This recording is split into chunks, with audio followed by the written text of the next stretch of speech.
আচ্ছা, আমরা half wave rectification আমরা দেখেছি, এখন আমরা ফুল ওয়েভ রেকটিফিকেশন দেখব। ফুল ওয়েভ রেকটিফিকেশন আমরা হচ্ছে দুইটা সার্কিটের মাধ্যমে শিখব। দুইটা সার্কিটের মাধ্যমে আমরা ফুল ওয়েভ রেকটিফিকেশনটা দেখব যে কিভাবে ফুল ওয়েভ রেকটিফিকেশন বাস্তবায়ন করা যায়। তো হাফ ওয়েভ রেকটিফিকেশন আমরা দেখেছিলাম যে হচ্ছে আমাদের ইনপুটের যেই হচ্ছে সাইনোসয়েডাল যেই হচ্ছে তরঙ্গটা, মানে ইনপুট কারেন্টের তরঙ্গটা ছিল এরকম, মানে ওয়েভটা ছিল এরকম, কিন্তু আউটপুটে আমরা পাচ্ছিলাম কিরকম, আউটপুটে হচ্ছে কি আমরা এই যে অর্ধেক পাচ্ছিলাম আর বাকি অর্ধেক হচ্ছে নাই হয়ে যাচ্ছিল, মানে এরকম পাচ্ছিলাম, তাই তো? এটা ছিল আমাদের হাফ ওয়েভ, তাই তো? মানে অর্ধেক করে আমাদের তরঙ্গ হচ্ছে নাই হয়ে যাচ্ছিল।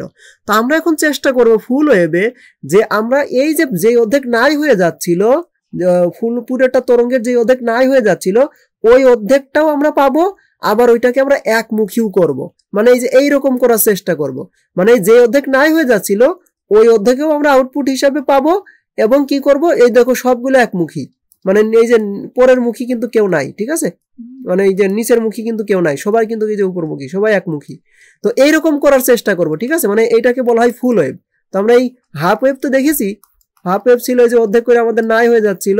তো আমরা এখন কি করব, এরকম ফুল ওয়েভ করার চেষ্টা করব এবং সেটাকে কি করব, এই যে এরকম একমুখী করার চেষ্টা করব। তো দেখি এটা করব আমরা দুইটা সার্কিটের মাধ্যমে। একটা হচ্ছে খুবই জনপ্রিয়, সেটা হচ্ছে ব্রিজ রেকটিফায়ার। ব্রিজ যে রেকটিফিকেশন করে সেই তো হচ্ছে রেকটিফায়ার, তাই না? একটা করব হচ্ছে ব্রিজ রেকটিফায়ার সার্কিটের মাধ্যমে, আরেকটা করব আমরা হচ্ছে ট্রান্সফরমার ট্যাব সেন্টার ট্যাব হচ্ছে সার্কিটের মাধ্যমে। এই দুইটা পদ্ধতিতে হচ্ছে আমরা ওই ফুল রেকটিফিকেশন করা শিখবো। তো আমি হচ্ছে একটা সার্কিট আঁকতেছি, দেখো। আচ্ছা দেখো, তোমাদের হয়তো নিশ্চয় মনে আছে যে আমরা হচ্ছে যখন রেকটিফিকেশন দেখাইছিলাম তখন কিন্তু এই যে এসি কারেন্টের সাথে কি করছিলাম, একটা ট্রান্সফরমার দিছিলাম। কেন? কারণ আমাদের বাসা বাড়ি অনেক জিনিসপত্র আছে যেগুলো হচ্ছে ওই যে এসি অল্টারনেটিং কারেন্টের যে ভোল্টেজটা থাকে, বা আমাদের অল্টারনেটিং কারেন্টের যে ভোল্টেজটা আছে 220 ভোল্ট বা 240 ভোল্ট, ওইটা কিন্তু সব ডিভাইস চলতে পারে না, তাই না? আর বিশেষ করে ডিসি গুলো তো ওই রকম ভোল্টেজে চলেই না, এটা তো বলছিলামই। বিশেষ করে মোবাইলের যেই হচ্ছে কি সেগুলো আছে, ল্যাপটপ, এগুলো কিন্তু কত ভোল্টে চলে না, তাই না? তো এগুলোকে হচ্ছে কি করে, ট্রান্সফরমার ইউজ করে ওই ভোল্টেজটাকে কমানো হয়, ঠিক আছে? তো এই জন্য এই এসি উৎসের সাথে কি করা হয়, এই যে এই ইয়েটা দেওয়া হয়, মানে ট্রান্সফরমারটা যে আঁকানো হয়। তো এই ব্রিজ রেকটিফায়ার ক্ষেত্রে এই ট্রান্সফরমারটা না আঁকালেও চলবে, ঠিক আছে? ব্রিজ রেকটিফায়ার যে আমরা সার্কিটটা আঁকাচ্ছি, এইখানে আমরা ধরে নিব যে এইখানে হচ্ছে ট্রান্সফরমার আছে। ট্রান্সফরমার হচ্ছে গিয়ে এটা বেশি কিছু কোনো ইফেক্ট করে না। কি ইফেক্ট করে সেটা কিন্তু আমরা গত ভিডিওতে বলছি। জাস্ট কি করে, তরঙ্গের হচ্ছে কি মানটা একটু কমায় দেয়। হ্যাঁ, মানে মানটা দেখা যাচ্ছে, মানটা জাস্ট কি করে, ট্রান্সফরমার না থাকলে দেখা যাচ্ছে যদি এরকম হইতো, তো ট্রান্সফরমার থাকার কারণে যেহেতু ভোল্টেজটা কমে যায়, একটু ছোট হয়ে যাবে, ঠিক আছে? বিস্তারটা একটু ছোট হয়ে যাবে। তো এই ব্রিজ রেকটিফায়ার ক্ষেত্রে ট্রান্সফরমার না আঁকাইলেও হবে, ঠিক আছে? অনেক বইতে দেখবো ট্রান্সফরমার সহ আঁকাইছে, আর অনেক বইতে হচ্ছে ট্রান্সফরমার বাদেই আঁকাইছে। তো তুমি ট্রান্সফরমার বাদে আঁকালে সমস্যা নেই। তো আমরা এখন ব্রিজ রেকটিফায়ার ক্ষেত্রে ট্রান্সফরমারটা বাদে হচ্ছে গিয়ে সার্কিটটা আঁকাবো। আচ্ছা দেখো, এই যে সার্কিট আঁকছি এইটাকে বলা হয় ব্রিজ রেকটিফায়ার। হ্যাঁ, তো এইখানে একটা জিনিস খেয়াল করো, এইখানে মোট আমি 4টা ডায়োড নিয়েছি। কয়টা ডায়োড? 4টা ডায়োড। তো আমরা এই ফুল ওয়েভ রেকটিফিকেশন দেখবো হচ্ছে 4টা ডায়োডের মাধ্যমে এবং হচ্ছে 2টা ডায়োডের মাধ্যমে, মানে 4টা ডায়োডের মাধ্যমে কিভাবে এই কাজটা করতে পারি, ফুল ওয়েভটা নিয়ে আসতে পারি, আরেকটা হচ্ছে 2টা ডায়োডের মাধ্যমে কিভাবে নিয়ে আসতে পারি। তো এই ব্রিজ রেকটিফায়ারে 4টা ডায়োড ব্যবহার করা হয়। এইখানে একটা জিনিস তোমরা খেয়াল করো যে এইখানে আমি এই চিত্রটা কিভাবে গেছি দেখো, এইখান থেকে একটা ডায়োড হচ্ছে এইদিকে দিয়েছি। এই ডায়োডের দেখো পি পাশটা কোন দিকে, এটা হচ্ছে পি। হ্যাঁ, মানে এই যে ডায়োডের হচ্ছে যে পি টাইপ অঞ্চল, আর এইটা হচ্ছে কি, যে সামনের এই অঞ্চলটা হচ্ছে এন টাইপ, যে এরো চিহ্ন দিকেই বোঝা যাচ্ছে। তো এই যে চিত্রটা এই দিক দিয়ে এসে এই দিক দিয়ে গিয়ে এইটা হচ্ছে লোড, হ্যাঁ, এইখানে এসেছে। এই দেখো এইটা হচ্ছে এইখানে। আর আর এই যে বাকি অংশটা কিভাবে গেছে, এই দিক দিয়ে গিয়ে এই দিক দিয়ে গিয়ে এই দিক দিয়ে গিয়ে এই দিকে গিয়েছি, ঠিক আছে? এইভাবে চিত্রটা আঁকাবে, তাহলে সহজ হবে। আচ্ছা, এখন কথা বলি যে এসি উৎসের পজিটিভ আর নেগেটিভ কিন্তু হচ্ছে গিয়ে এটা হচ্ছে মেকানিজমের উপর ডিপেন্ড করে যে কোন পাশ পজিটিভ হবে কোন পাশ নেগেটিভ হবে। তো আমরা শুরুতে দিয়ে নিই যে প্রথমত ধরি যে প্রথমে এইটা পজিটিভ ছিল আর এইটা হচ্ছে নেগেটিভ। ধরে নি যে প্রথমে হচ্ছে এই পাশটা পজিটিভ আর এইটা হচ্ছে নেগেটিভ। তো এইটা যদি পজিটিভ হয় তাহলে কি হবে দেখো, তাহলে যে জিনিসটা হবে সেটা হচ্ছে বিদ্যুৎ বা কারেন্টটা প্রথমে হচ্ছে পজিটিভ প্রান্ত থেকে বের হবে, তাই না? আমরা জানি এসি উৎসের পজিটিভ এবং নেগেটিভ প্রান্ত কিন্তু বারবার চেঞ্জ হয়, তাই না? ওই যে বাংলাদেশের যে কারেন্ট আছে সেটা হচ্ছে গিয়ে 10 মিলি সেকেন্ড পর পর চেঞ্জ হয়। কয় মিলি সেকেন্ড পর পর? 10 মিলি সেকেন্ড পর পর, তাই তো? তো এইখান থেকে মনে করো যে কারেন্টটা বের হবে, হ্যাঁ, যখন এইটা হচ্ছে পজিটিভ প্রান্ত। তো এইখান থেকে কারেন্টটা বের হয়ে গিয়ে যাবে কোন পাশে দেখো তো, এই পাশ দেখো রাস্তা কিন্তু দুইটা, একটা হচ্ছে এই রাস্তা, একটা হচ্ছে এই রাস্তা, কিন্তু দেখো এই রাস্তা দিয়ে যদি যাই, এই রাস্তা দিয়ে যদি যাই, দেখো এই ডায়োডের একদম এন অঞ্চল কিন্তু এর মাথার দিকে আছে, এরও চিহ্ন কোন দিক, কিন্তু তার বিপরীত দিক, তার মানে এই দিক দিয়ে বিদ্যুৎ কিন্তু যেতে পারবে না। কেন? কারণ আমরা কিন্তু বলেছি বিদ্যুৎ কখন যায় ডায়োড দিয়ে, যখন ফরওয়ার্ড বায়াসিং হয়। এইখানে দেখো ডায়োড লাগানো আছে, তো এই ক্ষেত্রে ফরওয়ার্ড বায়াসিং হবে কখন, যখন এই যে উৎস সোর্সের পজিটিভ আর ডায়োডের পজিটিভ যখন এক পাশে হবে। এইখানে দেখো এই সোর্সের পজিটিভ যেই পাশে, এই ডায়োডটার পজিটিভ প্রান্ত কিন্তু ঠিক সেই পাশে, এই যে পি অঞ্চল। আর এই ডায়োডের দেখো নেগেটিভ অঞ্চল, এন ফর নেগেটিভ অঞ্চল হচ্ছে ওই ব্যাটারির হচ্ছে এই যে উৎসের হচ্ছে পজিটিভ প্রান্তের দিকে, তার মানে এই দিক দিয়ে বিদ্যুৎ ফ্লো করবে না, বিদ্যুৎটা এই দিক দিয়ে এসে এই ডায়োড দিয়ে প্রবেশ করবে, কারণ এই ডায়োডের দেখো যেই পাশে ডায়োডের পজিটিভ সেই পাশে উৎসের পজিটিভ, তার মানে এইটা তখন ফরওয়ার্ড, এইখান থেকে বিদ্যুৎ যেতে দিবে, তো গিয়ে বিদ্যুৎটা কি করবে, এই রাস্তা কিন্তু দুইটা, একটা এই রাস্তা, একটা এই রাস্তা, এই রাস্তায় যেতে পারবে না। কেন? কারণ এইখানে দেখো হচ্ছে কি হচ্ছে ডায়োডের নেগেটিভ প্রান্ত, তো এই পাশ কোনটা, এই পাশ হচ্ছে ডায়োডের কি এই উৎসের পজিটিভ, তো উৎসের পজিটিভ যেই পাশে সেই পাশ দিয়ে তো, আর সেই পাশে যদি ডায়োডের নেগেটিভ থাকে তাহলে তো বিদ্যুৎ যাবে না, তাহলে এই পাশ দিয়ে বিদ্যুৎ যাবে না, বিদ্যুৎ যাবে কোন পাশ দিয়ে, এই পাশ দিয়ে, এই পাশ দিয়ে গিয়ে দেখো এই লোডে প্রবেশ করবে। এখানে লোড বলতে এখানে রেজিস্ট্যান্স হইতে পারে, লাইট হতে পারে, মানে একটা বাল্ব হইতে পারে, একটা রোধ হতে পারে, যে কোনো কিছু, হ্যাঁ, এটাকে লোড দিয়ে প্রকাশ করছে এখানে। তো লোড বলতে ধরে নাও যে কোনো একটা লাইট কিংবা হচ্ছে রেজিস্ট্যান্স, যে কোনো কিছু, মানে এর ভিতর দিয়ে কারেন্টটা যাচ্ছে, যাওয়ার পরে তখন কি হবে দেখো, তখন কিন্তু কারেন্টটা কি এই যে এদিক দিয়ে কি যাবে, ব্যাক যাবে না, ওই দিক দিয়ে কিন্তু যাবে না, কারেন্টটা কিন্তু এই দিক দিয়ে আসবে, এই দিক দিয়ে এসে, কারণ ওইটাই তো ওই পাশটা আবার ব্যাক গেলে তো আবার পজিটিভ চলে আসবে, তাই না? কিন্তু আমাদের গন্তব্য কোথায়, পজিটিভ থেকে নেগেটিভের দিকে গন্তব্য, সেই জন্য এই দিকে কিন্তু যাবে না, কারণ এই দিকে যাবে না, এইখান থেকে এই টার্মিনাল থেকে সে এই দিকে ব্যাক এই দিকে আসবে, এসে এই দেখো এইটাও কিন্তু কি আছে, যেই পাশে ডায়োডের পজিটিভ ওই পাশেই কিন্তু হচ্ছে উৎসের পজিটিভ, সো এই পাশ দিয়ে কিন্তু কারেন্ট যাবে, ফলো করবে, ফলো করে এই দেখো গন্তব্য নেগেটিভ প্রান্তে চলে আসবে। আমাদের গন্তব্য কিন্তু পজিটিভ থেকে নেগেটিভ প্রান্তের দিকে, এই জন্য এইখানে এসে সে আবার ওইদিকে ব্যাক যায়নি, বুঝাইতে পারছি? তাহলে এই দেখো নেগেটিভ প্রান্তে চলে এসেছে, এই যে একটা হচ্ছে দিল, তাহলে দেখো যখন এই পাশটা পজিটিভ আর এইটা নেগেটিভ, তখন আমাদের ফরওয়ার্ড বায়াসিং হচ্ছে কোন কোন ডায়োডের ফলে, এই ডায়োড আর এই ডায়োডের মধ্য দিয়ে, আর এই দুই ডায়োড দিয়ে কিন্তু তখন বিদ্যুৎটা ফলো হচ্ছে না, তখন কারেন্টের রাস্তা কোন দিক, এই দেখো আমি যদি একটু অন্য কালার দিয়ে যদি দেখাই এই জিনিসটা, কলমের পেন্টের কালারটা যদি একটু চেঞ্জ করি, হ্যাঁ, তাহলে যখন এইটা পজিটিভ আর এইটা হচ্ছে নেগেটিভ, তখন কিন্তু বিদ্যুতের দিকটা হচ্ছে এই যে এইদিকে, এইভাবে বিদ্যুৎ এসে এইভাবে বিদ্যুৎ গিয়ে এই যে এই দিক দিয়ে গিয়ে এই দিক দিয়ে গিয়ে এই যে নেগেটিভ প্রান্তের দিকে চলে আসতেছে, এই হচ্ছে দিক। এইবার এইটাকে তার মানে কি বিদ্যুৎ কিন্তু যাচ্ছে, তার মানে এখন যদি আমি একটা গ্রাফ আঁকি, আমি যদি তোমাদের একটা গ্রাফ এঁকে দেখাই যে এইটা হচ্ছে আমাদের ইনপুট, এটা হচ্ছে ইনপুট, আর এটা হচ্ছে কি ইনপুট হচ্ছে এটা টাইম ধরলাম, তাহলে দেখো ইনপুটটা কি হবে, আমরা জানি ইনপুট হচ্ছে সাইনোসয়েডাল, হ্যাঁ, এই যে সাইনোসয়েডাল যেই হচ্ছে ইয়েটা সেইটা, আমাদের এসি কারেন্ট তো অল্টারনেটিং কারেন্টের হচ্ছে কি হয়, গ্রাফ তো এইটাই, তাই না? এবার আমি আউটপুট হিসাবে কি পাচ্ছি দেখো, আউটপুট হিসাবে প্রথম যখন এই প্রান্তটা পজিটিভ আর এই প্রান্ত নেগেটিভ, তখন কিন্তু বিদ্যুৎ ফলো হচ্ছে, তার মানে ইনপুটে আমি যেই অর্ধ তরঙ্গ যেই তরঙ্গটা পাচ্ছি, আউটপুটে ঠিক একই রকম তরঙ্গ পাবো, কত সেকেন্ড, প্রথম 10 মিলি সেকেন্ড, তো প্রথম 10 মিলি সেকেন্ড, কেন? কারণ আমরা জানি এই যে পজিটিভ নেগেটিভ চেঞ্জ হয় 10 মিলি সেকেন্ড পর পর, তাই তো? তাহলে এইবার যখন এই যে পজিটিভ আর নেগেটিভ চেঞ্জ হয়ে যাবে, মানে এই প্রান্তটা পজিটিভ হবে আর এই প্রান্ত নেগেটিভ হবে, তখন কি হবে দেখো তো, তখন যে জিনিসটা ঘটবে সেটা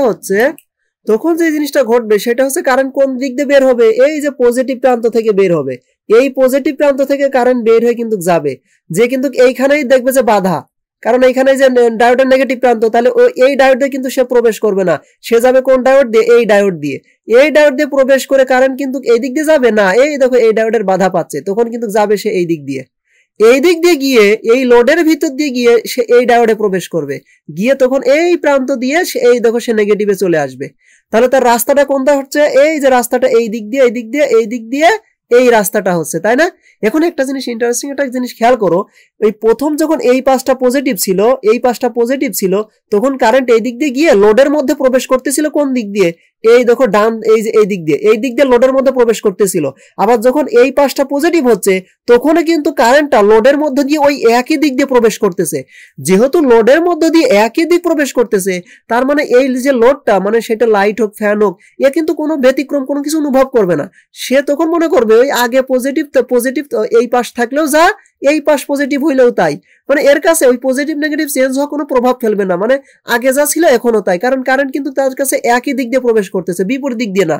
এর ফলে কি হবে, আমি আউটপুট হিসেবে যেই তরঙ্গটা পাবো, দেখো যখন পজিটিভ নেগেটিভ চেঞ্জ হয়ে গেছে এই তখন কিন্তু আমরা আমাদের এই ইনপুট কারেন্টটা ছিল যে এইটুক, হ্যাঁ ইনপুট কারেন্টটা ছিল আমরা নেগেটিভ দিকে এঁকেছিলাম। কেন, কারণ ওই সময় ওই যে দিক চেঞ্জ হয়ে কিন্তু আমাদের কারেন্টটার আউটপুটও হচ্ছে চেঞ্জ হচ্ছিল, কিন্তু আমি যখন পজিটিভ নেগেটিভ চেঞ্জ হলো আমি আউটপুটে দেখলাম আমার কারেন্টটা সেই একই দিক দিয়ে প্রবেশ করতেছে, তার মানে আমি কিন্তু এই যে নেগেটিভ অংশ কিন্তু এখন আমার হারাই যাচ্ছে না, মানে এখন পজিটিভ নেগেটিভ চেঞ্জ হওয়ার পরেও কিন্তু আমি হচ্ছে কি আউটপুট হিসেবে কিছু পাচ্ছি, কি পাচ্ছি ওই আগের মতোই পাচ্ছি, মানে এই পজিটিভ যখন এই পাশে ছিল তখন যেরকম ঘটনা ঘটতেছিল এই পাশে পজিটিভ আসার পরেও সেই একই ঘটনা ঘটতেছে, তাহলে আমি কি পাবো, একদম সেই একই রকম কি পাবো, ওয়েভ পাবো। কি ওয়েভ, হাফ ওয়েভ। কেন, কারণ এইটুকু কত 10 মিলি সেকেন্ড না, এইখান থেকে এইটুকু পর্যন্ত 10 মিলি সেকেন্ড, তো এইটুকু আবার কত, এইটুকু 10 মিলি সেকেন্ড, তাহলে এইখান থেকে এই পর্যন্ত টোটাল 20 মিলি সেকেন্ড। এই 20 মিলি সেকেন্ডে প্রথম যখন এই পাশ পজিটিভ তখনও আমি ইনপুট দেওয়ার ফলে আউটপুট পাচ্ছি, আবার যখন এই পাশ পজিটিভ তখন আমি ইনপুটের জন্য কি পাচ্ছি, আউটপুট পাচ্ছি, তবে দুইটার ডিরেকশন কিন্তু একই, দুইটা একই দিক দিয়ে লোডে প্রবেশ করতেছে, এই জন্য দেখো দুইটা কিন্তু একই দিক হচ্ছে, দুইটা কি হচ্ছে, এরপরেরটা আবার কি হবে, ওই একই দিকেই হচ্ছে হাফ ওয়েভ হবে, মানে নিচের দিকে আসা লাগবে না, একই দিক। কেন, কারণ লোডের মধ্যে দিয়ে একই দিক দিয়ে প্রবেশ করতেছে কারেন্ট, তাই না? এইটাই হচ্ছে এই যে ব্রিজ রেক্টিফিকেশন একটা ইয়ে। এখন কি করা হয় দেখো, যন্ত্রতন্ত্র যখন আমরা হচ্ছে গিয়ে ইউজ করি এই ফুল ওয়েভ রেক্টিফিকেশনের যেভাবে কাজ করে সেটা হচ্ছে যখন আমরা ইয়ে করি, মানে এই যন্ত্রের মধ্যে যখন আমরা এই যে ব্রিজ রেক্টিফায়ারটা বানাই তখন কিন্তু এই যন্ত্রের মধ্যে আরো কিছু হচ্ছে ইয়ে করা হয়, হ্যাঁ আরো কিছু হচ্ছে কাজ টাজ করে এই যে ওয়েভটা যে পাওয়া হইলে, যে এখানে যে ওয়েভটা হাফ ওয়েভ যেই মানে ফুল ওয়েভটা যে পাওয়া হলো একই দিকে, যেমন এই যে এইটা, হ্যাঁ এই ওয়েভটা যে পাওয়া হইলো এই ওয়েভটাকে কি করা হয়, আর একটু ঘষা মাজা করে ওয়েভটাকে এইরকম বানানো হয়, এই যে এরকম এরকম বানানো হয়, হ্যাঁ এই যে এরকম বানানো হয়, হ্যাঁ। তো তারপরে আমাদের ওই যে ইয়ে আছে না, এই যে আমরা যে ক্যাপাসিটর পড়ছি না, এখানে কিন্তু আরো ক্যাপাসিটর দেওয়া হয়, তো ক্যাপাসিটর ইউজ করে এই যে ভোল্টেজটা মানে আউটপুট যেই হচ্ছে আমাদের কারেন্টটা পাচ্ছি ওই কারেন্টটাকে একদম এরকম সোজা বানাই ফেলা হয়, মানে এই যে এইরকম অর্ধওয়েভ ছিল একই দিকে সেইটাকে ওইটু ইয়ে করে এই যে মডিফাই করে এরকম করা হয়, তারপর ওইটাকে আরো মডিফাই করে ওই যে ইয়ার যেমন কি আমরা কি পড়ছিলাম জানো, ক্যাপাসিটর ইউজ করে এই যে এটাকে একদম একই মানের কারেন্টে প্রবেশ মানে ইয়ে করা হয়, মানে আউটপুট হিসাবে বাড়ানো হয়, মানে এইখানে যে কারেন্টটা বের হয় কারেন্টের মানটা চেঞ্জ হয় না, মানে সবকিছু মডিফাইড করে আউটপুট হিসাবে কি করা হয় একদম একই মানের কারেন্ট হিসাবে বের করা হয়, ঠিক আছে। এইটাই হচ্ছে আমাদের হচ্ছে ফুল ওয়েভ রেক্টিফিকেশন। দেখো এটা কিন্তু এখন ডিসি কারেন্ট, আমরা জানি কি যখন কারেন্টের মান চেঞ্জ হয় না, এরকম কারেন্ট হচ্ছে একটা নির্দিষ্ট এরকম সরল রেখার মতো হয়, তখন সেটাই কিন্তু কি কারেন্ট হয়ে যায়, ডিসি কারেন্ট হয়ে যায়, কারণ দিক চেঞ্জ হচ্ছে না, তাই তো। এইভাবেই কিন্তু কই এসিটা কি হয়ে যাচ্ছে, এসিটা কিন্তু ডিসি হয়ে যাচ্ছে, তখন আমরা কিন্তু ইউজ করতে পারতেছি, তাই না। আচ্ছা এখন আমরা তাহলে একটা পদ্ধতি দেখলাম, সেটা হচ্ছে ব্রিজ রেক্টিফায়ার, যে ব্রিজ রেক্টিফায়ার মাধ্যমে এইভাবে হচ্ছে কারেন্ট ফলো করে, এইভাবে ফরওয়ার্ড বায়াসের মাধ্যমে কারেন্টটা ফলো হয়, ফলে এইভাবে আমরা একটা হচ্ছে কি পাই, এই যে ফুল ওয়েভ পাই, হ্যাঁ মানে ফুল ওয়েভ পাই, এবং সেটা দিক কি দিক একই, মানে নিচের দিকে কিন্তু আসা লাগে না, উপরের দিক, সবার দিক কি এই যে উপরের দিক, প্রত্যেকের দিকই কিন্তু এই যে প্রত্যেকটা ওয়েভের দিকই কিন্তু উপরের দিক থাকে, নিচের দিকে আসা লাগে না। আচ্ছা এখন আমরা দেখবো ট্রান্সফরমারের হচ্ছে সেন্টার ট্যাপ ট্রান্সফরমারের দিয়ে কিভাবে আমরা এটা করতে পারি। দেখো এই চিত্রটা দেখো, এইটা হচ্ছে সেই সেন্টার ট্যাপ ট্রান্সফরমার যেই হচ্ছে সার্কিটটা সেইটা। তো এই সেন্টার ট্যাপ ট্রান্সফরমারের ক্ষেত্রে যেই সার্কিট, এই সার্কিটের ক্ষেত্রে ট্রান্সফরমারটা আঁকানো জরুরি, মানে এই ক্ষেত্রে ট্রান্সফরমারটা আমাকে আঁকাইতে হবে বা ট্রান্সফরমারটা সার্কিটে আঁকায় দেখাতে হবে আর কি। তো এখন একটা জিনিস দেখো, এইখানে কিন্তু আমরা দুইটা ডায়োড ইউজ করছি, ঠিক আছে, দুইটা ডায়োড ইউজ করা, আর হচ্ছে এই যে দেখো ট্রান্সফরমারের যেই হচ্ছে এই যে কুণ্ডলিটা বা কোয়েলটা, এই কোয়েলের মাঝখান দিয়ে আমি হচ্ছে একটা কি করছি, একটা টার্মিনাল টেনে দিয়েছি, ওই টার্মিনালে দেখো কি করছি, একটা হচ্ছে লোড লাগাই দিছি, এখানে এটা রোধ হতে পারে, এই লোডটা রোধ হতে পারে বা কোনো বৈদ্যুতিক যন্ত্রপাতি হইতে পারে, ঠিক আছে, তো লোড লাগাই দিয়েছি, এটা হচ্ছে সার্কিট। এখন একটা জিনিস খেয়াল করো, এই যে আমরা যে বলতেছি সেন্টার ট্যাব, এটা কেন দেখো এইখানে যতগুলো কোয়েল থাকবে, ঠিক আছে, এইখানে যে যতগুলো কোয়েল থাকবে, কথার কথা হচ্ছে একদম তার গুণে একদম মাঝখান দিয়ে এই টার্মিনালটা যাবে, একদম মাঝখান দিয়ে, একদম কি দিয়ে, একদম মাঝখান দিয়ে। তো একটা জিনিস দেখো, কথার কথা এইটা আমার প্রথমবার এইটা পজিটিভ হইলে উৎস কারেন্টের এসি কারেন্ট, আর এটা নেগেটিভ হলো প্রথমবার, তাহলে কারেন্ট কোন দিক দিয়ে যাবে, কারেন্ট এই দিক দিয়ে কিন্তু যাবে, তাই না, কারেন্ট এই দিক দিয়ে কিন্তু প্রবেশ করবে, এটা হচ্ছে পজিটিভ, এটা হচ্ছে নেগেটিভ। আচ্ছা, তাহলে কারেন্ট এই দিক দিয়ে বের হবে। এখন একটা জিনিস দেখো, এই উৎসের একটা ভোল্টেজ আছে না, সেই ভোল্টেজটা মনে করো কথার কথা হচ্ছে 48, কথার কথা 48 ভোল্ট, কথার কথা যদি 48 ভোল্টেজ হয়, বা কথার কথা মনে করো 220 ভোল্ট এরকম, তো আমরা যেহেতু অল্প ভোল্ট নিয়ে কাজ করতেছি, আমরা ইয়ে করব, তো এখানে মনে করো যে হচ্ছে 48 ভোল্ট। তো 48 ভোল্ট যদি হয়, আমরা জানি এই যে পজিটিভ আর নেগেটিভ প্রান্ত, তার মানে নেগেটিভ প্রান্তের ভোল্টেজটা 0 আর পজিটিভ প্রান্তের ভোল্টেজটা হচ্ছে 48, তাহলে দুইটার পার্থক্য কত, দুইটার পার্থক্য হচ্ছে 48, এটাই তো হচ্ছে উৎসের ভোল্টেজ নির্দেশ করে, তাই না। এখন একটা জিনিস দেখো, এই যে 48 ভোল্ট, এই কথার মিন হচ্ছে আরেকটা, এইটা হচ্ছে এই নেগেটিভ প্রান্ত হচ্ছে যদি 0 হয়, তাহলে এই যে আমরা হচ্ছে ট্রান্সফরমারের একদম মিডিল কোয়েল দিয়ে একটা টার্মিনাল বের করছি না, এই মিডিল টার্মের যে পয়েন্ট, এই পয়েন্টের ভোল্ট হবে হচ্ছে 24, কত হবে, 24 হবে। কিভাবে, কারণ এই যে টোটালটা দেখো 48, তাহলে মিডিলে হবে কত, মিডিলে হবে 24, আর এই যে পজিটিভ এই প্রান্ত হবে কত, এইটা হবে 48, তাহলে এইটা 0, এইটা 0 পয়েন্ট, এটা 24, আর এটা কত 48। একটা জিনিস খেয়াল করো, এই যে এই পয়েন্ট, এটা হচ্ছে কত, মাইনাস, মাইনাস, এই মাইনাসের সাপেক্ষে এই 24 কি বড় না, উঁচুতে আছে না, তাহলে এই 24 পর্যন্ত আমি যদি এই পয়েন্ট হিসাব করি, তাহলে এই পয়েন্টটা হচ্ছে কি, এই পয়েন্টটা এই মাইনাসের সাপেক্ষে হচ্ছে পজিটিভ। আবার দেখো আমি যদি এই পয়েন্টটা হিসাব করি, এই পয়েন্টের সাপেক্ষে এই 24 কিন্তু কি, 24 নেগেটিভ, কারণ কি এই 48 থেকে 24 কিন্তু কি আছে, নিচেই আছে, ঠিক আছে। এই যে এই জিনিসটা এইভাবে বুঝতে পারো, যে মনে করো এটা হচ্ছে ভূমি, হ্যাঁ এটা ভূমি, এটা হচ্ছে গ্রাউন্ড, তো গ্রাউন্ডের সাপেক্ষে এই পয়েন্টটা উঁচুতে আছে, হ্যাঁ, তাহলে এই পয়েন্ট, এই গ্রাউন্ড যদি 0 হয়, এইটা যদি হচ্ছে কথার কথা 24 হয়, তাহলে এটা হচ্ছে 0 থেকে 24, তাই তো, আর 48 কত, এইটা হচ্ছে 48, এটা হচ্ছে 48, তাহলে এইটুক হচ্ছে দেখো এই 48 থেকে এই 24 কি আছে, 48 থেকে 24 কিন্তু নিচেই আছে, আবার 24 থেকে 0 কিন্তু নিচেই। তো তুমি এই উচ্চতার সাথে কিন্তু কি হচ্ছে এই ভোল্টেজটা এখানে হচ্ছে তুমি হিসাব করতে পারো, যে আমি যদি এই পয়েন্টটাকে একটু ভাগ করতে চাই, তাহলে এইটা যদি পজিটিভ হয়, তাহলে এই মিডিলেরটা হচ্ছে এই 48 সাপেক্ষে 24টা হচ্ছে নেগেটিভ, তাহলে হচ্ছে কত, পজিটিভ নেগেটিভ। আবার ওই 24টাই কিন্তু আবার পজিটিভ হচ্ছে কার সাপেক্ষে, এই 0 সাপেক্ষে, তাহলে এটা মাইনাস, এটা 24, কারণ 0 সাপেক্ষেও কিন্তু বড়, আবার 48 সাপেক্ষেও ছোট, তাহলে ওই পয়েন্টটাই, মিডিল পয়েন্টটাই হচ্ছে 48 সাপেক্ষে উপরেরটার সাপেক্ষে মাইনাস হচ্ছে, আর এটার সাপেক্ষে কি হচ্ছে, প্লাস হচ্ছে। এখন একটা জিনিস দেখো, তো কারেন্টটা এই দিক দিয়ে বের হচ্ছে, তাই তো, এই দিক দিয়ে বের হয়ে কোথায় যাবে বলো তো, এই দিক দিয়ে বের হয়ে এই নেগেটিভে আসবে।